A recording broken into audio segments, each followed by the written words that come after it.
up, y'all? Lincoln Infield here. Welcome to episode number 6 of Is It the Destination or the Ride, which is the Carolina's Full Throttle Magazine interview series.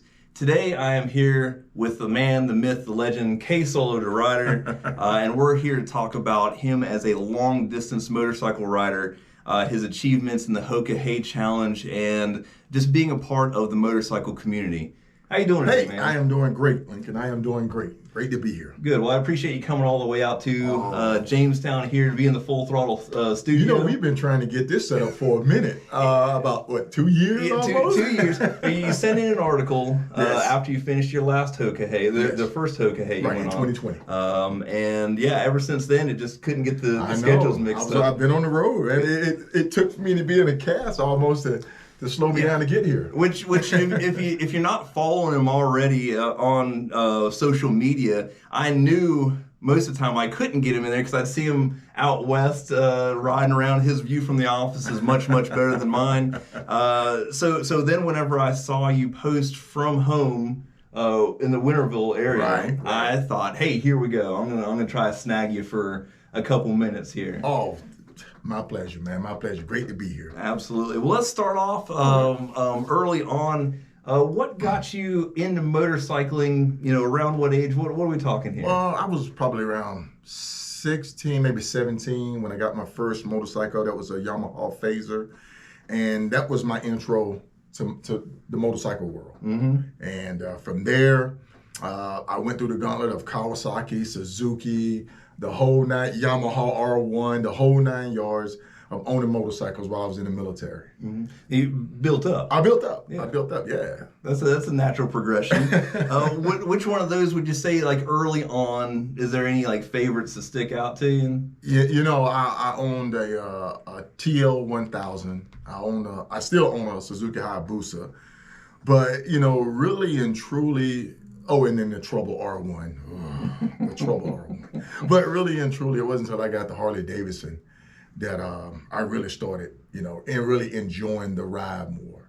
Yes. And that's just me for comfort. That's what it was. Well, and especially when you get into the road glides and stuff like that, yeah. this is what this is built for. Yes. I can see where that would be a lot easier on you. Yes. For the type of miles that you put on, which kind of brings us to you as a rider. You're a legend in the long distance riding community and the motorcycle community, but anytime anybody brings up long distance motorcycle riding, your name seems to come up. And now I know that you have been a part of many different challenges and different rides across country. Yes. Tell me about a couple of these. You know, I participate with the IB8 Iron Butt Association. And man, they have some great rides out there. I encourage everybody, all long distance riders, short riders, new riders, to look at the IBA, to look at different organizations like the Southern California Motorcycle Association, the Ride to Eat Across America. You know, there's a lot of groups out there that sponsor and put on great rides. The I-10 end to the end from to I-95 to USA Four Corner rides, and even the Arizona Rat Pack, because I'm a member of Arizona Rat Pack, and they do some great rides out there, man, in Arizona. And so I would say look into those and just start small, and then just, you will gradually want to increase your distance. You will gradually want to increase the places that you visit and travel to. Mm-hmm. So that's what really just opened the door for me. Right, because you're not just gonna jump on one day and decide that you're gonna ride cross country tomorrow. Man, for me, I would say, hey, if I want some barbecue, some good barbecue, I may end up in Texas. Okay, well, I mean, it's a good place to start. Although I'll have to say, man, I mean, North Carolina, we're a barbecue. And I would do the same thing when I'm on the West Coast. I say, hey, I want some great barbecue. I'm going home. All right. Well, in long distance riding, okay, so you're currently riding a road glide. Yes. All right. Is there any must-have riding gear that makes it where, say you're doing the Four Corners or something like that? What's something you're like, I'm not leaving without this? Definitely rain gear. So that's, wait a minute. So Definitely rain gear. Rain gear is not a jinx? Definitely rain gear. Rain gear is not a jinx for me because I know I've been through it all. But for me, that number one must have, and this is just me, is my heated gloves. I mean, I can layer up. I pretty much know the season. I know I've been in the cold, extreme cold, bitter cold, to the point where even heated gear. But for me, it's my heated gloves, my rain gear, because I hate being wet. I hate just being wet and cold. And those are the two items that I must have. Now, some people sit there and say, hey, I need my full bodysuit. I need my clam gear. I need all of that. But that's just me, Those are the two items that I really need. I get what you're saying, though, because I'm telling you, I can keep myself pretty well, but it's the fingers and toes. It's the fingers and toes. Fingers and toes, man. Fingers and toes. And honestly, I've never found anything that could really remedy that. It makes it a little easier, but... Ken heated gear saved my life. You heard it here. Ken heated gear saved my life, man. I tell you. He go in, he relines the gloves, and he put a stronger heating element in there, man. And it's been time I just snow coming down. And as long as my hands are good on the bar with my shields, with my hand guards on, I am fine. I can just keep rolling. I hear you. Well, that's a good deal. As far as long distance riding, like I said, well, and even so, look, because if you're crossing country, you're going to run into. Yeah. You're going to hit all the elements. You're going to hit from extreme heat to cold to wind to dust. You're going to hit it all. And the Midwest, some all on the same day. On the same day. You hit Flagstaff just right. You think it's, dead of winter. Yeah. And that's in Arizona, So, it's great. You can go out to Colorado. You can go out to Wyoming. Probably one of the hardest trips up in Wyoming. I took off. I woke up the next morning at the hotel room, and it was just snowing. I said, hey, good morning. Good morning. That's it. All right. Well, the most recent long distance ride you've gone on is the Hoka Hey Challenge. This is your second time on it. Yes. You placed third the first time. Yes. And this time you took home first place. First finisher. Yes. How amazing is that? Totally amazing, unbelievable, incredible. Just, I am still in awe because, to be honest, I had not planned to go out and to be the first finisher. My goal was to finish in the top 10 or top 5. And that was my goal. And there was plenty of factors that came into play on this one that, I am thankful to be here. It's humbling to the point where if you really just sit down and look at all of the major factors that I went through on this Hoka Hey, you said, man, it's unbelievable. My determination, my drive, everything came into play on this one. Well, before we get to factors, I want to make sure everybody realizes what the Hoka Hey Challenge is. Give us some stats here. What are we talking about when we're talking about the Hoka Hey Challenge? Okay, so with the Hoka Hey, there was about 200 people who registered. Out of that, 185 started the Hoka Hey. Out of that 185, there was 125 that finished. So we're moving down the list. We're moving down the list. The nutrition rate is high. Yeah, and because what we're talking about is a 10-day, 10,000-mile trip.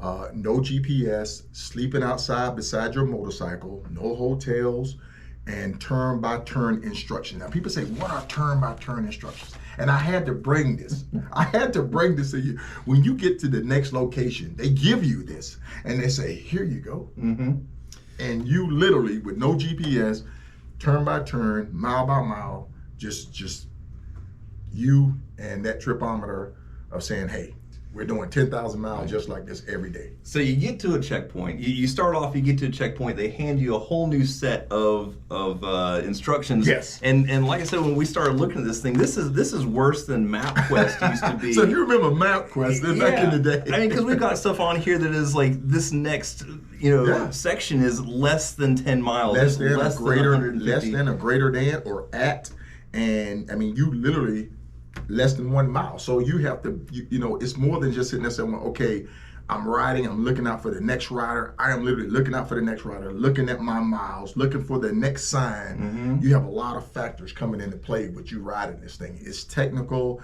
And it's to the point where, one missed turn, you could be 100 miles off a course, and you'd have to turn around. And I found myself 74 miles off course that I had to turn around, backtrack, go back to the gas station to get gas just to start back over. Right, because once you get to a certain point, past the Mississippi, I mean, it's not like cities and towns where you've got a gas station every 20 minutes. Every 20 minutes, you're out there in the desert. We were out in northern Nevada, we were out in New Mexico, and in Oregon, and the gas stations are far and few, and you do not carry extra fuel with you.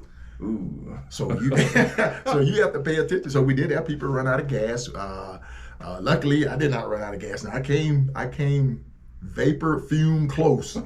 I mean, we cut the speed limit down and limped it in. But yes. Well, what happens if you run out of gas? Is that something you're allowed to call for help, or is that on you? It's on you. I mean, that's what I love and enjoy about the Hoka Hey. It's on the rider. It takes it back to a time where the Indian warrior would get on his horse and he would go into battle. And you take everything with you, and you have to survive, and you have to literally plan for your next day. You literally have to just survive off your instincts and everything. So that's what I love about it. That's what I really enjoy about the Hoka Hey. It's almost a spiritual endurance ride rather than a race or anything like that. Yes, and that was my intent. It's almost come to the point where you can literally find yourself. You can literally challenge yourself, push yourself, your inner spirit. How far can I push myself? Sleep deprivation, and just after about 7 or 8 days, things don't even look the same. You will forget your name. You won't even remember things. I tell people, I say, if you're going to ride it, take plenty of pictures, because you're going to need to go back and literally say, wow, if you didn't have a picture, you wouldn't remember it. Well, it's not. There's no time for sightseeing. There's always time for sightseeing. Is there always time for sightseeing? Yeah, always time for sightseeing. Well, that's at least a plus there. Because I'm figuring, because I do a lot of thinking when I'm on seat time. So but then you factor in, looking for street signs, because usually I got GPS talking to me, and it's like, and that's what we get comfortable with. We get comfortable with the GPS telling you turn here, turn right here, or 100, at the next intersection. But when you're out there and you are the GPS, you're thinking, you're looking, and you're looking around you for that next sign, and that is definitely a skill and a challenge that some people just don't have. Well, how do you stay sharp? Because you got to stay sharp. I mean, because you got to be thinking about your directions, and then just even piloting your motorcycle. You get into a routine with it. All right. You really have to get into a routine of sitting there with your eyes looking at the sheet, keeping your head up, looking for the directions, staying focused on that trip barometer, because if you set it right when you make the turn and you know how far you got to go, you have to be on it. If you take your mind off, if you start sightseeing too much, if something distracts you, if a factor come into play and you lose it, you could look up and you're miles down the road. All right. Well, we brought up factors again. Yeah. So let's lay it on them. When you talk about factors, because I know I'd log in and see and be like, here's another factor. Let's talk about some of the factors that you encountered for Hoka Hey 2022. I had 3 major factors, and this is what still got me in Lincoln. Is the first time I had just got about 2 hours of sleep. We were out in Nevada, and we went to the gas station, topped off, and then we was on extraterrestrial highway. And for some reason, I caught double vision in my left eye, and I was looking at the road, and the road drifted to the right, and I had a choice to pick a lane, and the lane that I picked was actually my blurred vision, and it took me off the highway, and I ended up probably going 100 yards on the gravel, and then jumping, and it was like a embankment. And that took me about 4 or 5 feet in the air, and I landed, but luckily I kept the bike up, and it tore the tour pack, literally the tour pack just ripped off. And that was my first factor. My second factor was I hit a deer in Wyoming, and that was my first deer strike. Like my ever? first on a motorcycle. I've had a deer strike in a car, but I was, it was years ago. But on a motorcycle. It was my first deer strike, and luckily, I factor in my conditioning, just staying focused. And we always sit and say, if this happened, what if this happened? And I stuck with my plan. I said, if this happened, stay with your plan, keep your arms locked, throttle through it, and drive on. And sure enough, the deer his head hit the front fairing, his body swung around, his rib cage just slammed up against my right leg, and his hind quarter just literally shattered the saddlebag. I've never seen anything like it before. And I seen pieces, and I was on about 85, and I seen pieces of the saddlebag go ahead of me. Wow. And then the last time, for some strange reason, I don't know if it was double vision, fatigue, or whatever the case may be, in the Badlands, in the Dakotas, the bike drifted off of the highway down an embankment, and it just totally just tore up my other saddlebag, and my tour pack just ripped it off. So if you see the pictures of me coming across the finish line, there's no saddlebags, there's no tour pack, there's nothing on it, man. So all of those factors came into play, and you just never know, And I think my conditioning, I think just sticking with my plan of if this happened, because in my mind I'm always thinking of an exit when I'm on the highway or the interstate.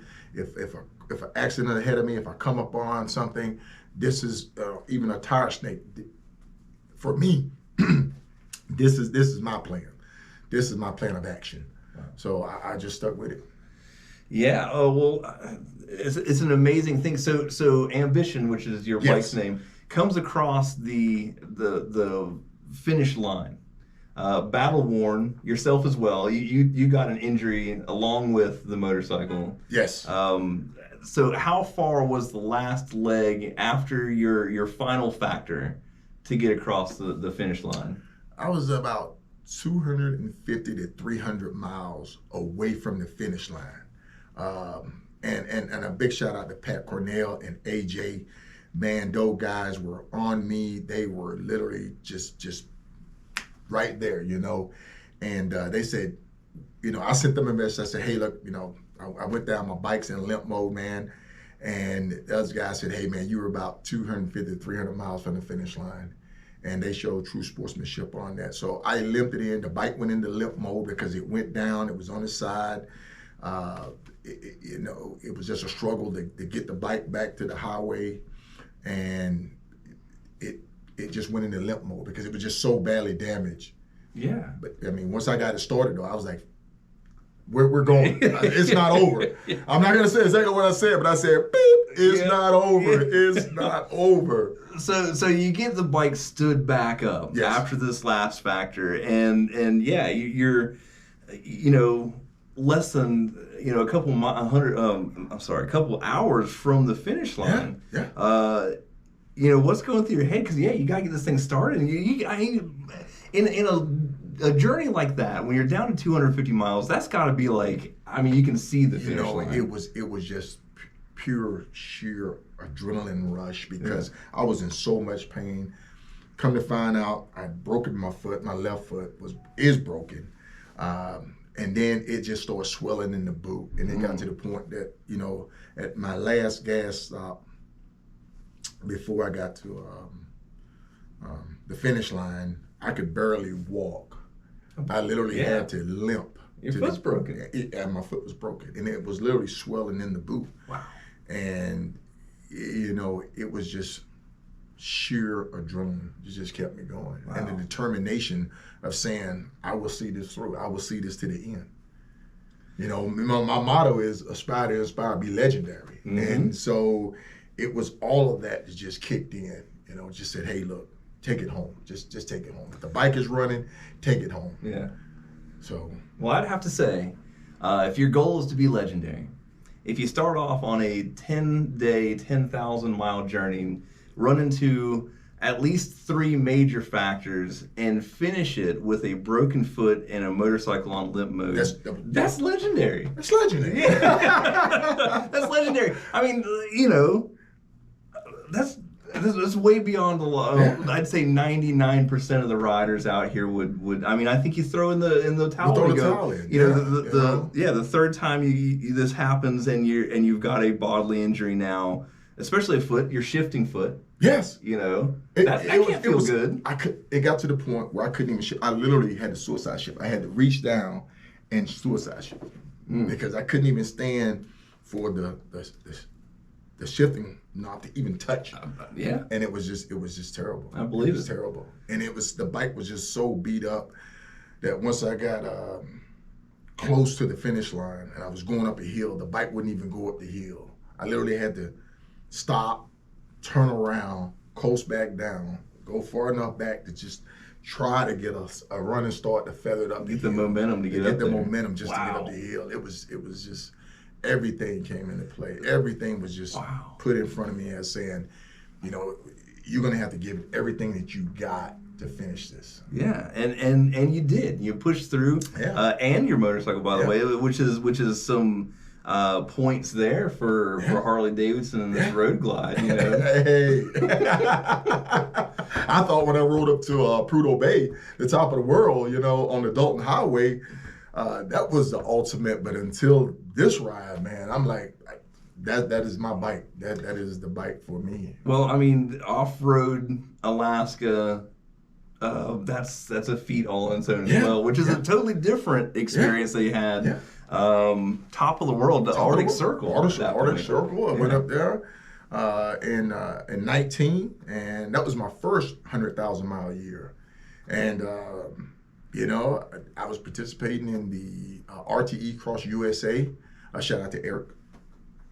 And I said, hey, I'm here. I'm in Fairbanks.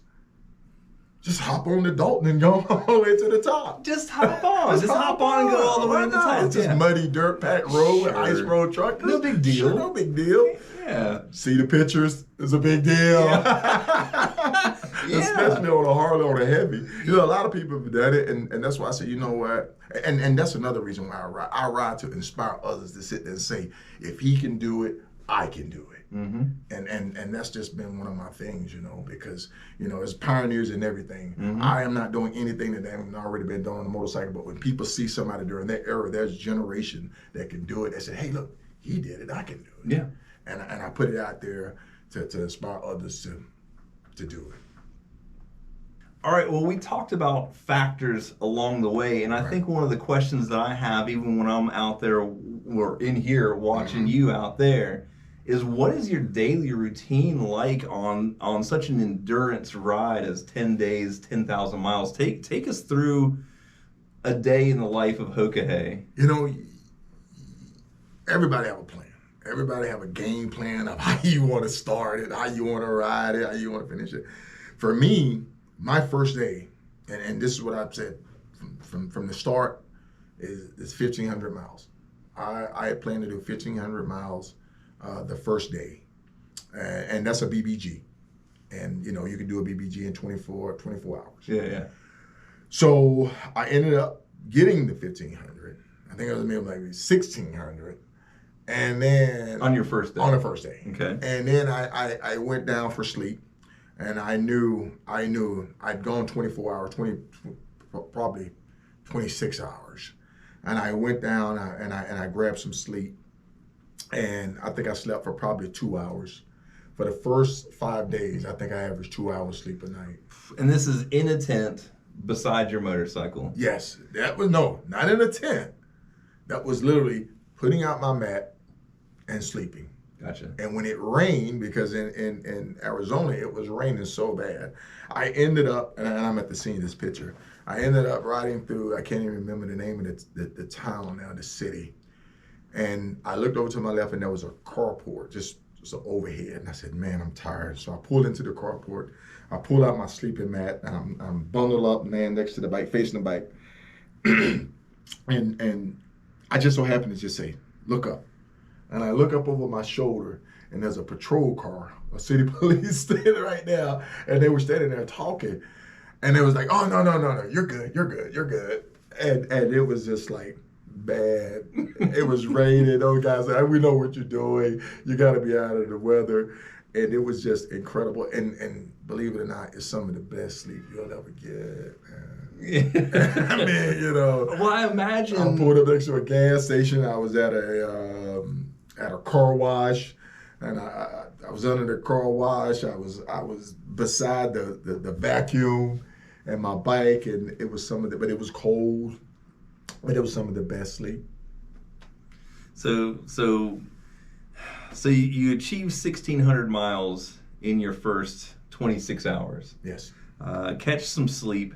2 hours. 2 hours. What's the alarm clock like that? Is that a mental thing? How do you do this 26 hours when you go, okay, I'm good? If you hear anything that sound like a motorcycle pass you jump up. I'm sure you look around like, who was that? Who was that? This is boots on. This is up and so you're back on the bike. 2 hours sleep after 26 hours. What's your mileage like after that? Try to keep it 1,000 a day. Yeah, 1,000 a day. Wow. I mean, if you look at it, 10,000 in 10 days. Sure, right. You know, you try to give yourself that first day cushion. Right. You know, You took a chunk. Day. Yeah, and say, okay, put some in the bank, and then I'm gonna ride 1,200. Put a little bit more in the bank, and that's how I ended up doing it in 9 days. I was putting some in the bank, with miles in the bank and miles. So, Yeah. So and you try to sit there and say, well, okay, in 2 hours I'll be good. Give my body time to rest. Give my eyes time to rest. But you're always on edge. You're always feeling it, though. Oh, sure. And even when I got home, I would catch myself when I was sleeping. Post-traumatic. Well, I'm a big coffee guy, and after 6 hours is where I like to. At least that's my gauge. I know I can live after 6 hours sleep. I'm a big coffee guy. What kept you going? Did you have anything like that? I my first 5 days was protein bars and water. Yeah. Trying to hydrate. Protein bars, beef jerky, sunflower seeds, energy drinks. Not just sports drinks, but sure. You find a way to keep yourself going. Yeah. Sure, man. I'll take your word for it. Can't sit here and say it on camera. well, and like I said, this is a step above. Yeah. Riding. Right. This is not. This is elite. This is Let's see that real quick because the belt buckle itself says this is the belt buckle, and for the first 20 finishers, you get the belt buckle that says Elite Rider, and then you also get one of your patches that also says Elite Finisher. So it's pretty good, and it's something that just motivates people to sit there and say, I'm just not going to go out and do 500 miles a day. Or Look, that's amazing though, man. Look at that. This is no joke here, Man, that was my motivation right there. That's cool, man. Yeah. Just even that title alone, man, pulling that is an amazing thing. You're an elite rider, elite finisher. And all participants are elite. To even sign up for it, to sit there and say, I accept the challenge, is, in my book, we're all elite riders, man. Because the thing is to go out there and do it is something that not a lot of people can do. You got to think about how big the motorcycle community is. And you have people from Canada, from overseas that participate in it, come from around the world to participate in it. That's amazing. It's incredible. Yeah. All right. Well, let me ask you this. We talked about the protein bars and stuff like that, and sunflower seeds and stuff like that. Was there a huge temptation? You ride by a greasy spoon. You know what I mean? Like, hey, that's what I'm known for. Man, I am known to stop at some of the best barbecue seafood joints across the country, across America. Yes, I did. I was in Texas and I smelled the barbecue and I said, you know what? I'm seeing about it behind me. I'm gonna run in right quick, give me a sandwich, give me a brisket sandwich and eat on the go. I was gonna say, is this a to-go order? It's a to-go order. Are you over there? I walk in with my helmet on and everything, to go, yes, to go. What do you have ready? Yeah, exactly. That's what do you have ready? And so for me, that's been one of the big things that I've enjoyed when I ride across country. If I stop someplace and I smell a great, barbecue, or if it looks interesting to me, if I've heard about it, if people, and I started the back roads across USA, across America, just so that people can share those back roads journeys, those back road venues and stuff like that. And I love to eat, man. That's just my thing. I love to ride. I love to eat. That's why I thank Eric for coming up with RT Cross USA. Sharif and I have our annual RTE that we'll be doing down in Foley, Alabama this year, first weekend of October. Shout out. And where we invite people to come down, all long distance riders. If you want to meet some outstanding long distance rider, come to the Sharif and KSolo RTE in Foley, Alabama. We have a page set up for it. When is that again? That's the first weekend of October. We'd love to have you. We'd love to have you. come meet the man himself. It's only Foley, Alabama. And that's not bad, considering that your warm up for your 10,000-mile ride was what? What did you do? I did the True X. Yeah. I did the True X, the SCMA True X, and that was about 10,500 miles to do that. So yeah, this is an afternoon ride. Then. You wake up late on that day. Yeah, that's right. But so come down, enjoy some great food, because we always pick some of the best food spots, and like I say, it's some great riders come, and everybody just have a good time, talk about, share experiences. For me, I just love to eat. Yeah. Look, I'm with you there, and that's honestly one of my favorite thing is hot dogs, right? Yeah, I'm a hot dog guy, but and you always can find something like that. If you look it up and go, this is a historic place that's been around since 1945, and they're still selling the same white chili or something like that. Exactly. And I like that stuff. Exactly. I'm not stopping at Applebee's. Yeah. No, I want something like from the area. Mom and pops, something local. Yep. Off the beaten path. Mm-hmm. I mean, some of the best food I've ever had has been some places where you walk in like, what in the world? But it's the food has been just delicious, great. The atmosphere. That's been the same fryer for probably the same years. grease. Yeah. That grease is back there from 4 or 5 years ago. The seasoned grease. That's it. Look, man, it got to this point, man. That's what you're paying for. Exactly. That's the flavor right there. That's it. But so for me, like I try to tell everybody, find you a reason to ride, find you a destination to travel to. Don't be afraid to get out there and explore. America has a lot to offer, man. It's the greatest country in the world, I believe. And if you own a motorcycle, if you enjoy riding, don't just ride to your local bar. Don't just ride to your local clubhouse. Get out there and experience some of America. I mean, even if you just ride around your state, because the IBA have the ride arounds now, and and it would take you to some back roads, some places that you would never see when you're riding just interstate. Right. And food spots, just historic spots, locations that you probably would never even hear, and some of the best scenery. Mm-hmm. Oh man, I love sceneries. And then I camp, so I camp when I ride. Yeah. So I love to camp out. We have tents and tools, camping for bikers group, and we share our adventures there. So I would say, hey, get you a tent, get you a sleeping mat, get you a cot, and get out there and adventure like they used to do back in the 60s and 70s when they used to ride across country. Because bikers, man, we didn't have a lot of money when they first started out, so bikers would camp out, and do stuff like that. So I like that old school type of stuff. I agree, and honestly, I think that gets lost. It does. In the social media biker world, where like people, they're going to some hot spot and they want to be seen, but they're missing out on the fact that this is originally about riding, about getting out there and seeing something and going somewhere new. And just like you said, traveling on its own is just an amazing thing. And then when you can do it on two wheels and really take it in, there's no other experience like it.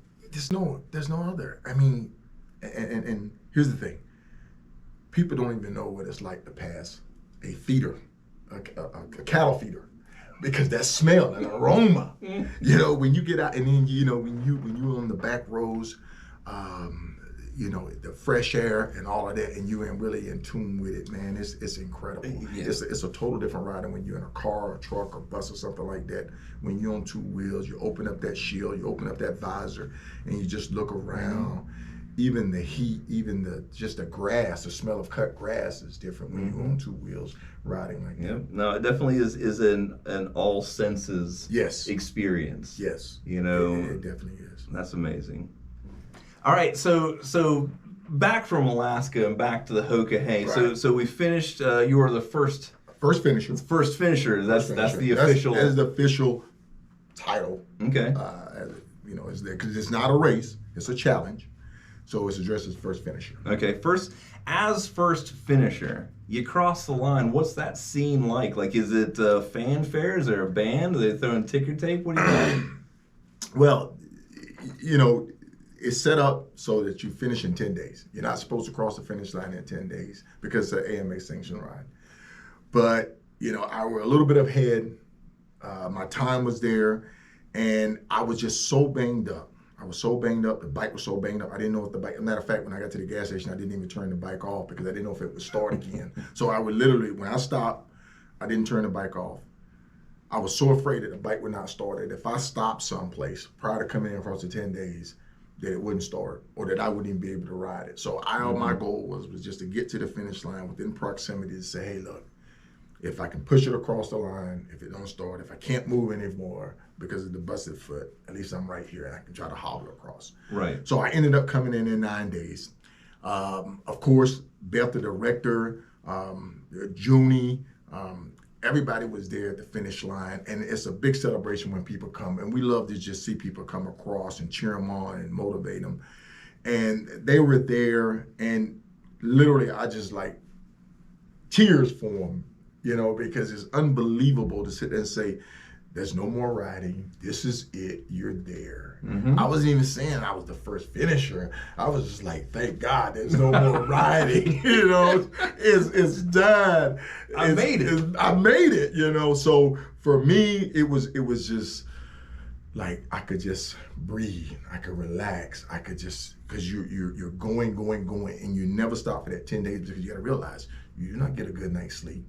You're sleeping on the ground. You're sleeping on your bike. You pull inside the road. You're not eating good because you're eating store food or you bring what you can. I survived the first 5 days on protein bars. And so it was just like a great feeling, man. It was the greatest. And really, it didn't even sink in to me that I was first finisher until like the next day when other people started coming across the line. And I was out there waving them on, hobbling around. I was like, what the crap, Because you finished the 10-day, 10,000 mile challenge in 9 days. 9 days. Yeah. So the second finisher comes across when? Now, Pat and AJ, they came across in 10 days. They came across the next day. We were given instruction that, hey, you can't come across. So they had to stop in place. And that's happened before where people will finish in less than 10 days. But you have to kind of stay beyond the finish line. You can't cross. It's right over there. It's right over there. Yeah. And so that happened. So true sportsmanship to AJ and Pat Cornell, man, those guys, I say we pushed each other, we motivated and inspired each other. And on that inspiration level of inspiring each other, man, I was riding for a lot of people. I rode for Something to Somebody, which is a nonprofit organization out of Greenville, North Carolina that feed the homeless. I was riding for them. I was riding for Boneyard, man, because Bobby and my team there, they take such great care of me as a dealership for what they can do, as much as they can do. Right. And Jay Bird, my lead mechanic, man. This guy here, when I went into limp mode, I just had an accident. I was panicking. So I picked the phone up and I had to call and said, Jay Bird, the bike is in limp mode. What do I do? What do I do? And he kind of, instructed me on saying, hey, check this, and then go with it. Because I did not know at the time that when I wrecked, my foot peg had actually swung around and it was holding the brake down. So the bike would only go so far and then it would stop because the brake was on. Right. And so, I had to seek that. I had to seek that from him. And great guy, man. He picked the phone up and said, "Hey, Carl, this is what you need to do." So, I needed a tire. And so, I reached out. Kenneth Andrews, he made some phone calls. He posted on social media. The Hoka Hey community is just an awesome community. It's more than just a ride. And that's what people don't understand about the Hoka Hey. Once you finish and complete the Hoka Hey, you become part of a community, man. A big community. And those guys went to work saying, "Hey, this guy needs a tire. This is where he's at." Easy was 2 hours away and almost another state over, and he brought me a tire. Wow. Found somebody right there to change the tire to get it on for me in his garage, and it was just incredible, man. It's incredible. So a lot of people inspired me. Sharif Asadiq, Thundercat, right here in Charlotte, Kinky Black. I mean, there's a lot of people who inspire me. For 100,000 miles, Andy Anderson, he was the first person who told me that he rode 100,000 miles. And the crazy thing, I met him and headed up to Alaska. I didn't believe him. And sure enough, I looked him up on IBA. Yeah. And that's when I first found out about people who ride 100,000 miles in 1 year.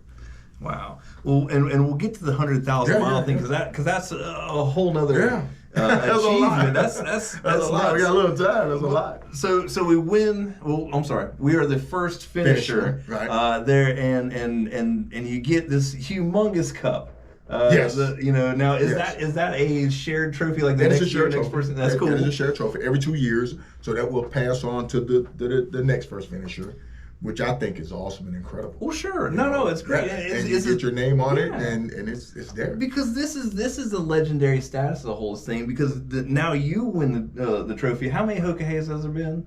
I think 2010 was the first Hoka Hey. So we've got all these names on here. It went from, there used to be a cash prize. Right, I remember the first year was cash prize. Cash prize, almost $500,000. So the thing is, went away from that to being about finishing, because a lot of people were doing it to try to win the money, and now and I like where it's at now, because now you're in tune with it. You're challenging yourself. Sure. You're running against yourself. There's a lot of factors coming in with that. But like I said, you get the names of these previous first finishers on there, and you get to add your name to this. And that's awesome. Honestly, then when you get it back in 2 years and you can put your name back on there again, we haven't even gotten to this part of the discussion yet. But now this trophy is where's the trophy now? The trophy is at Boneyard. They have a great display there. Please go by, take a look, take a picture with it, because That's worth the trip. That's worth the trip. Like, this guy put all this effort into it. He survived all these major factors. At least take a picture with the trophy, And it's on the East Coast. I mean, we have some great riders. We have Jeff Hallquist. We have Greg out of New Bern, North Carolina, was riding in it. There's other riders out of North Carolina, but to actually bring the trophy to North Carolina, right here in Eastern North Carolina, man, is incredible. Yeah. Well, I mean, even just to have it on the East Coast with this number of riders that are vying for this first finisher position, to have it on the East Coast, and then let alone in North Carolina. Right. Hey, man. Right. Bam! That's part of the team. That's cool, man. I love seeing the pictures of it. Honestly, I think it is worth the trip. Boneyard Harley Davidson. Boneyard Harley Davidson in Winterville, North Carolina. Yeah, which is your host dealership. Yes, that is my host sponsored dealership right there. Now, did they get ambition set up for you before the ride? Yes. And service. Anything that I need to make sure that the bike is good to go top to bottom. Well, that's got to be a heck of a prep, This isn't like we're riding down to Myrtle Beach for the week, Oh yeah, it's going through with a fine-tooth comb, make sure that everything is right, and they've always taken great care of me. So, 2 years ago you finished third. Yes. This year you are the first finisher. That's just amazing. What else do you take home with you from this kind of thing? We touched on figuring more about yourself and things like that. Is there any one last thing that you go, this is what I brought home with me, other than a boot? other than the boot and the bro, you know, is to me, and because we don't see each other all throughout the year, we do other events and stuff like that. We throw down gauntlets where we try to see riders and meet someplace throughout, you know, the 2 years. But just to meet new riders, just to experience of being around people who are prepping for it and sitting there saying, well, what about this? You know, well, what about doing it this way? And then seeing some of the old heads and hearing their stories, man. I mean, there are people out there who've written in every Hoka Hey challenge. And just to be around them, just to hear their stories, to me, to bring that home with me, that's what just like, okay, I'm a part of this, you know, and it's a great feeling to me, you know. People don't understand, man. It's not a race. It's a challenge. It's a challenge with you and yourself, you know, to sit there and say, I'm gonna give it everything I got. This is the best that I got, you know. So for me, it's like when I play football, you leave it all on the field. And I feel as though this trip right here, I left it all on the field. And I learned from my 2020 ride. Some of the mistakes that I made, losing my cool, not being able to stay focused in the game, because when you miss a turn and you get frustrated with yourself, and then you bash yourself. And I just said, you know, work through it, you know, work through it. Yeah. Great riders, you know. Once again, Jeff Wright, man, this guy is a machine. He is a straight up machine. Chris Hopper is another machine, you know. Kenneth Andrews, a lot of people out there who been in the long distance riding community for a while, really inspire me to sit and say, Solo, you're doing it and you're doing it right, you know. And that's a big deal, you know, especially with the others, like, you know, like old heads that you're talking about. And when you get that kind of reassurance from these guys, I mean, that's gold. And, like I say, impress me, do something that's never been done on a motorcycle before. But the thing is, to get that respect from old heads that's been doing it, and I say old heads, not just old head, but but you know, they've been there. They've been there. They've done that, and say you're doing it right. You know, you're doing it right. It's not about the likes. It's not about the fame or anything like that. You're really enjoying what you're doing. And like I tell everybody, you know, I spent 22 years in the military. This is my therapy session. I say, this is my office. That's your office. That's my office. That's my window. You know, I just think that you've got a better office, you know. But honestly, I loved, you know, anytime I logged on and saw that. Like I said, this is just even, hey, here's a guy sitting in the office. I log in and see you on there, and it's inspiration for me, and it's even made. Oh, cool, man. Well, I can get done with this. I'm going to go riding too, man. Damn, Solo's out there riding, you know? But it was always fun to watch that. So, congratulations. First finisher at the Hoka Hey 2022. That's amazing. That's incredible. Thank you. Thank you. So, we've finished off Hoka Hey. We've talked about all these things. Let's talk about KSolo. A lot of things I've seen you post inspirational quotes. You call them a solo moment, and we've also got things like Aspire to Inspire, where you had your 100,000 mile year patch that you were handing out and stuff like that. I did 100 of those. I did 100 of those. Tell me about that. Tell me about, you know, your inspiration and the inspiration that you want to put out there. You know, for me, there's been a lot of people who inspired me to get out and just ride. Zoe of Magic Wheels, of Seattle Magic Wheels, was probably one of the first person who really just inspired me to sit there, because he would ride from Seattle over to California on one trip, and I didn't think that was possible, you know. I'm like, oh, that's, I think that's possible, but, you know, and people like Highway Smiley, and people like the Masked Man from Chosen Few, right here out of Winston-Salem, North Carolina. You know, Sharif, Kenneth Andrews, and I keep calling these names, Andy Anderson, you know, and a lot of female riders now. That's even inspirational to sit there and say, you know, we get out here and we ride too. But I look at them as all riders. So for me, what inspired me and keep me going is just, this is my therapy. And people say, "Well, man, everybody say that this therapy." No, my epiphany came when I was sitting in Iraq, and I said, when I get home, I want to see this country that I'm over here fighting for, defending our way of life. And so I wanted to get back, and I just wanted to sit there and say, well, I want to go here, I want to go here, I want to ride, I want to see Mount Rushmore, I want to go over here and see the Badlands, or I want to go to Wyoming and see this, or any of those places that you only hear about. And a lot of people, and it's just exposure. If you're not exposed to it, you don't know about it. But I wanted to expose myself to it and just get out and just ride. So that's always been one of my driving inspirations, to just want to see the countries, to see the back roads, to see all of what America has to offer. So you pulled this off in a, well, not just this time, crossing back and forth and all this, but you pulled off a 100,000 mile 1 year goal. Twice. Incredible. Twice. Now, is this back to back? No. It was 19, and then COVID hit in 20. Made a little so bit. That kind of shut everything down. But then 21, it was like I was gone. I mean, I was stir crazy. I was sitting in the house. I was going crazy. I said, man, I got to get on the road. I'll just stay away from people, but I want to ride. Yeah. And I was just riding, and everything I wanted to see, and that was my therapy. And it happened. It was incredible.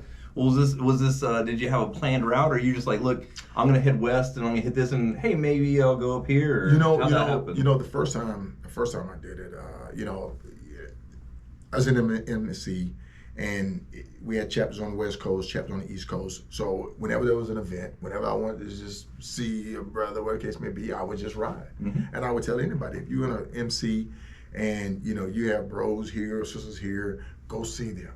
They're going to be happy to see you. You're going to have a great time there. Sure. And that's what I was doing. I was running from Seattle to California to Nevada to North Carolina and all in between, Texas and all in between. So the thing is that opened the door. And then when I started riding with SCMA, Four Corners, you ride around the four corners of America, and then when you ride with the IBA, Arizona Rat Pack, it has a lot to offer to get out there and see. So that's what kind of opened it up for me to get out and start doing long distance riding, because once the bug hit, man, it was like, I want to go here, I want to go here. Different groups and organizations that you see, people say, well, go here, take this route, or try to go see this site, and it all just happened. It all just happened. I didn't have a plan to ride 100,000 miles. It just happened. It just happened. And just like I said, if you try to sit and say, well, I'm going to go win the Hoka Hey, if you sit and say, I am going to go win the Hoka Hey, a factor going to get you. A factor going to get you. You just never know. So there's an element of luck involved in all this. It is. Yeah. There's people who sit there and say, well, I rode 70,000 miles. I just can get that last 30. I rode 80,000 miles. I mean, shout out to Dana. Dana just rode 80,000 miles. And, I think she set a world record. Yeah, yep. Female, I saw that. Yeah, and shout out to Dana. And so, you sit there and say 80,000, get that last 20 in. But there's so much to come to sit there and say, go out and ride 20 more thousand miles. Yeah. And it's not just saying just go out to get the miles, but since, well, I want to go here, because it gets to a point where 100,000 miles, you're kind of just crisscrossing or backtracking yourself. Sure. So, well, because it's less than 4 all the way across, right? So there's a lot in between there. Let me ask you this: you were the first finisher in 9 days on 10,000 miles. Right. So does that mean you did 100,000 miles in 10 months? Did it take all 12 months? No, it didn't. No, it didn't. It didn't take 12 months for 21. For 19, it did. For 19, it was from January to December. I think I hit 100,000 in 10, 11 months. Nice. Yeah. Because I think I finished this year with 106 or 107,000 miles for 21. So then you make, what do you say, 100 patches for the Aspire to Inspire. Yep, I made 100 Now, how patches. did you decide? People were asking me. It was like, hey, Solo, you need to have a patch, man. You need to have a patch to present to people, to keep people inspired and motivated. And I did 100 patches. So and the goal was, you had to meet me on the road. You had to meet someone on the road. You just couldn't give it to you, anything like that. Yeah. So, when I would meet people, and I met people who we were at a gas station. We were in conversation. I said, hey, I'd like to present you with one of my patches. And they was like, hey, man, thanks. You know, I appreciate it. And some people actually heard of me, and some people not heard of me. So the 100 patches that's out there, I said, well, man, when I pass, you know, those guys who got those patches, they said, I know that guy, or I remember that guy. I got one of his patches, you know. Sure. So it wasn't to sit there and say, everybody, here's all 100 people right here. People don't know who got the patches. Yeah. It's not for everybody to know. It's for that individual. And the reason why I gave them that patch, because they inspired me. I crossed paths with a lot of people on the road. Sure. That we were just in passing. I saw something about this person, the conversation that we had, and I said, hey, look, I would like to present you with one of my patches. And they said, hey, great, thanks. It's great to meet you, you know. What a big deal. Especially, you know, you guys shared a moment together anyway for them to technically earn this patch, you know, but what a deal. And people, and you know, people say, well, you know, you don't have to earn your patch. No, you don't have to earn my patch. Why you, to inspire somebody? When you have to earn something to inspire somebody. And people that have my patch inspired me. So that's 100 people that I recognize that say, you inspired me. And that's what I tell them, say, you inspired me. That's cool. Yeah. So it's not just me. I don't take credit for riding 100,000 miles or coming in first finisher. There's a lot of people that inspire me to say, hey, look, you know, keep going, keep doing what you're doing. People tell me all the time to say, hey, man, you know, I love what you're doing for the community. People are getting out more. People are wanting to see more. And that's my contribution to the motorcycle community. And, you know, I recently won the Iron Elite Titan Award. And that was for my contribution to the MC community. And, yeah, I just try to just show people that, hey, there's more to it. Get out there and do it. Enjoy it, love it, and live it. Let's do it. Yeah. What about future plans? Let's talk about future plans. I know you've got a ride coming up soon. We talked about Alabama. We're talking about the SCMA 3 Flags ride. What are we talking about here? Southern California Motorcycle Association 3 Flags Classic. We'll be starting off in Mexicali, Mexico, and then we'll ride out of Mexico through a designated route through U.S. and then up to Canada. And it's probably 2,500, maybe 3,000 miles. But it's back roads, it's off the beaten path, it's at your pace, but it's a great ride. They have some of the best sceneries, best locations, and I'm looking for the best eateries along the route that I can stop through. So Sharif and I will be doing that the end of the month going into September.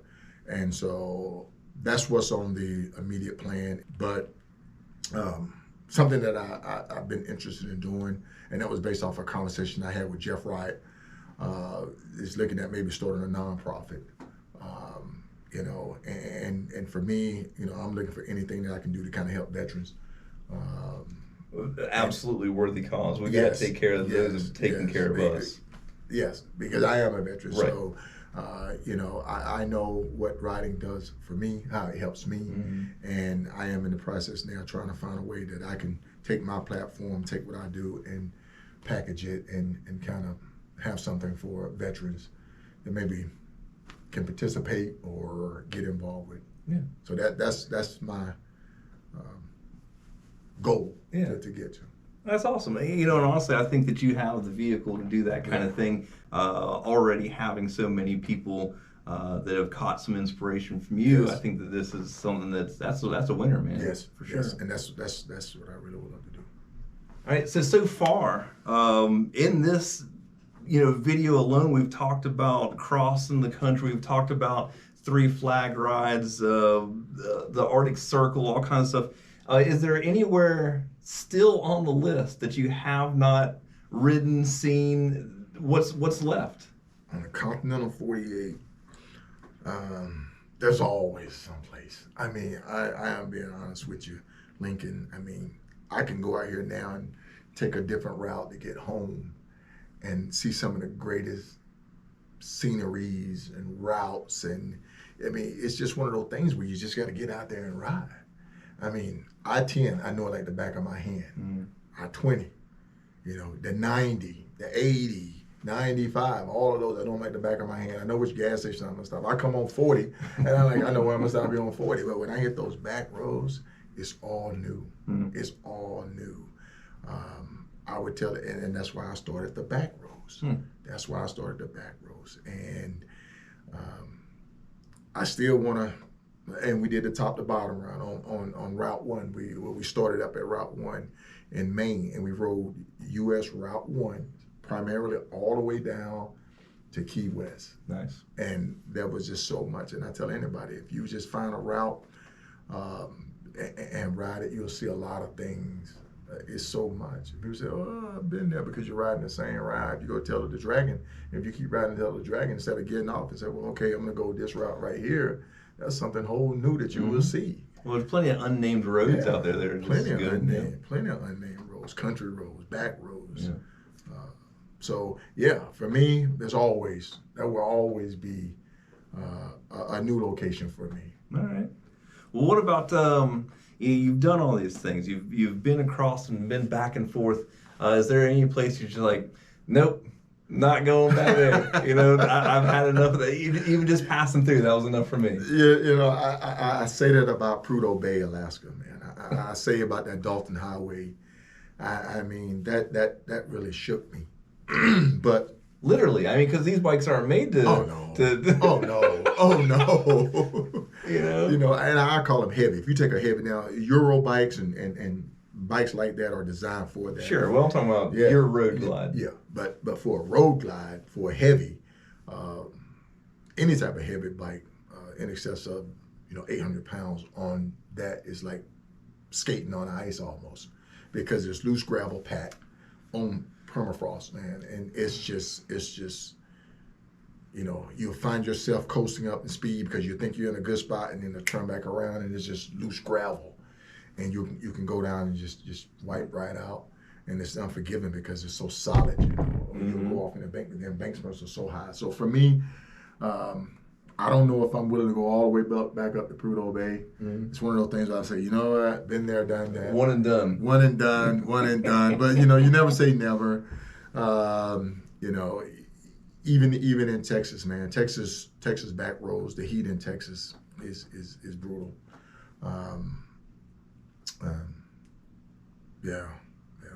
There's a couple of places that I say, you know what, I'm good. Yeah. I am good. Well, you've seen them, you've done it. I live to tell the story about it. That's it. So that's the one thing about it. But for me, I'm always looking for that next left turn, that next right turn. Yep. One thing that comes to mind here is you've put all these miles on. Obviously Ambition is in a state of repair at the moment. Unfortunately, rest in peace. That was it, huh? That was it. Ambition 4 is total. She's been shipped off to wherever, but Ambition 5 is on her way. Thank you, Boneyard. All right. Well, Ambition 5 is on her way. That's what I was going to ask. She should be arriving here any week now. I saw a few different options. Posted. You did some shopping. I did some shopping. Did your homework. I did some shopping.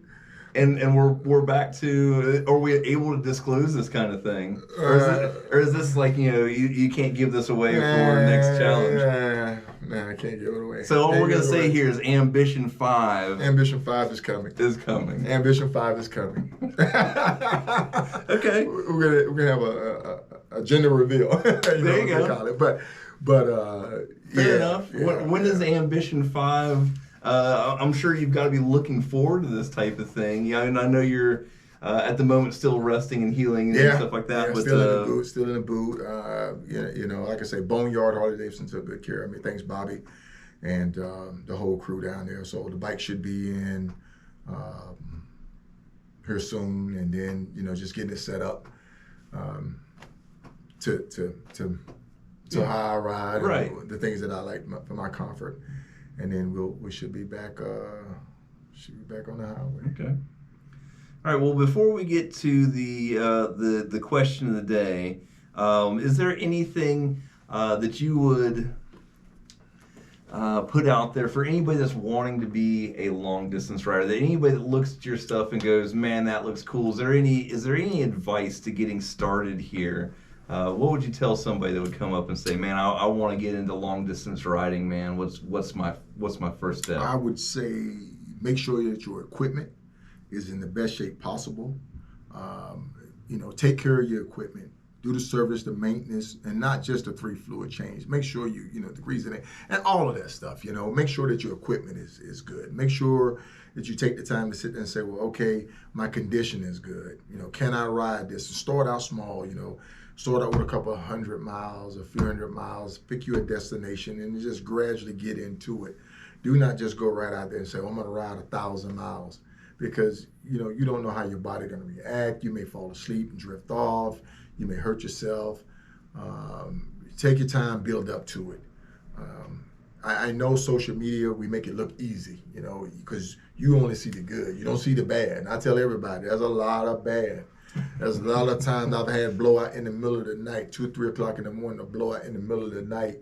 You out there with a tire, trying to plug a tire, or you just so tired that here you are up on an overpass because you need sleep, and it's a lot of ugly that go with it, and Factors. All that people see is what's on social media, the now, or the destination. But how did you get to the destination? So I would tell anybody, make sure that you prep, start out small, increase your distance, increase where you want to go, find your destination, and join some of these other organizations. Now, I speak mainly to like independent riders, and those type of riders. Now, if you're in a club, and you have to deviate, because with a club, you have different responsibilities. You ride for the club, and I've ridden hundreds, thousands of miles for the club.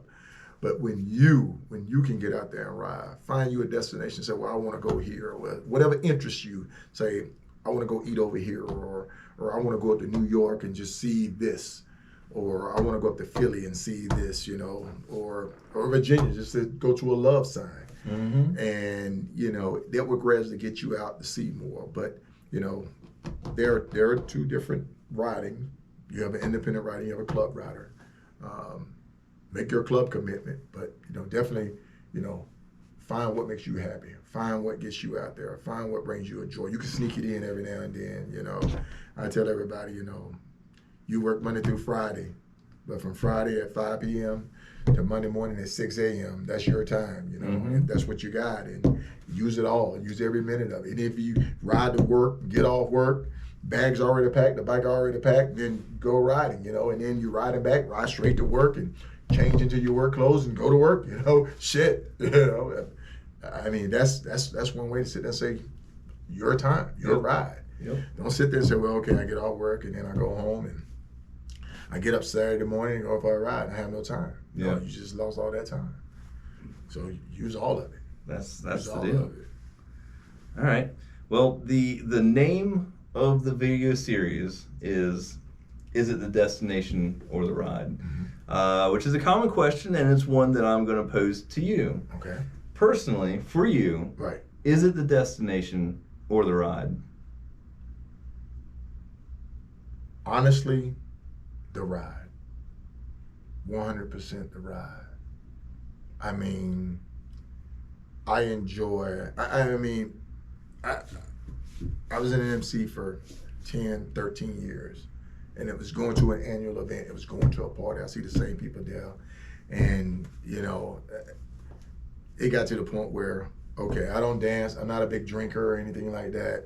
So for me, standing around and just having a good time, it was cool. And then, if it was about working an annual, something like that, where I couldn't really enjoy talking to my bros or whatever the case may be, it got to the point where it wasn't enjoyable. But getting on the bike and say, well, I'm gonna ride to California, all of that in between, I'm all smiles. Mm-hmm. I'm free as a jaybird, you know what I'm saying? I am just out and just enjoying it. Mm-hmm. And so for me, it evolved to the point where it was all about just ride, the ride and not the destination. Some people say the destination. I don't know, unless it's a food spot. Yeah, see, I was wondering where this was going to come in. Unless it's a food spot now. Yeah. We say we're going down to a barbecue joint somewhere, or or seafood spot somewhere, or we're gonna go get some lobster or some crab somewhere, Yeah. then I'm all about getting there to the destination. But we're gonna enjoy the ride. Yeah, There. yeah, we're gonna enjoy the ride there. But when we get there, we can still be all smiles. Yeah. Well, that's you heard it from the man himself. That's it. And that's it for episode 6 here, the Carolinas Full Throttle Magazine. Is it the destination of the ride? It's been an absolute pleasure, man, and an honor to even hang out with you here, man. Lincoln, man, I appreciate it. Like I said, we've been trying to do this for 2 years. So what I want to do, Lincoln, is I want to present you with one of the flyers from the Hoka Hey. That's from the 2022 Hoka Hey right there to put on the wall. This great wall, man. I love it. And then I want to give you one of my pair. Are you serious? Because everybody say, Solo, you wear these gloves, man. You wear these gloves. Oh, man. And I wanted to give you a pair of these gloves. That's a big deal, man. That's a big deal. I really appreciate that, man. Thank you, Lincoln. An absolute honor. My honor. Oh, man. That's going straight up. We're going to move something. We're going to move something and put it up there. That's awesome, dude. I really appreciate that. That's it. All right. Thank you.